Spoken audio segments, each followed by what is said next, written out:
नमस्कार, मी पंजाब डक महाराष्ट्रातल्या शेतकऱ्याला अंदाज देणारे 9 तारखेला आता ते अवकाळी पाऊस आता कोल्हापूरमध्ये पश्चिम महाराष्ट्राकडे जाणार आहे म्हणून हा अंदाज लक्षात घ्यायचा की राज्यामध्ये काय झालं की परत मान्सून पूर्व पाऊस 12 मे पासून ते 17 मे पर्यंत 12 मे ते 17 मे दरम्यान जोराचा पाऊस येणार आहे।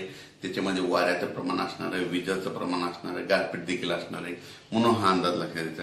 तो पाऊस सांगायचा झाला तर मध्ये जास्त म्हणजे आता हा जसा उत्तर महाराष्ट्राकडे विदर्भात मराठवाड्याकडे पाऊस पडला तो जास्त म्हणजे दक्षिण महाराष्ट्राकडे जास्त पाऊस पडणार आहे।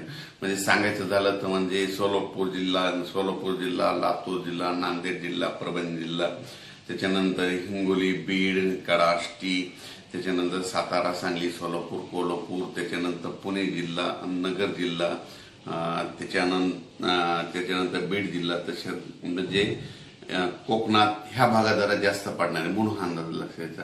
राज्यात म्हणजे तो पाऊस जास्त आहे फक्त दक्षिण महाराष्ट्राकडे जास्त पडणार आहे। दक्षिण महाराष्ट्राकडे म्हणजे सांगायचं झालं तर आणखी परत सांगतो की त्या जिल्ह्यात जरा जास्त स्वरूपात नांदेड, हिंगोली, परभणी, बीड, लातूर, धाराशिव, त्याच्यानंतर सोलापूर जिल्हा, सांगली जिल्हा, सातारा जिल्हा, कोल्हापूर, राधानगरी, कर्नाटककडे तर खूपच राहणार म्हणून हे देखील लक्षात द्यायचं। त्याच्यानंतर विदर्भात बी असणार आहे, पूर्व विदर्भात बी असणार आहे, यवतमाळ, नागपूर, भंडारा, गोंदिया, चंद्रपूर, अकोला, बुलढाणा, वाशिम या भागाकडे देखील असणार आहे। जळगाव, त्याच्यानंतर धुळे, नंदुरबार, नाशिक या भागाकडे देखील असणार आहे।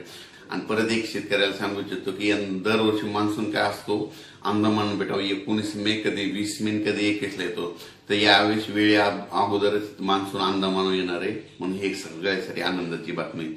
अचानक वातावरणात बदल झाला तर लगेच एक मेसेज दिला जाईल। धन्यवाद।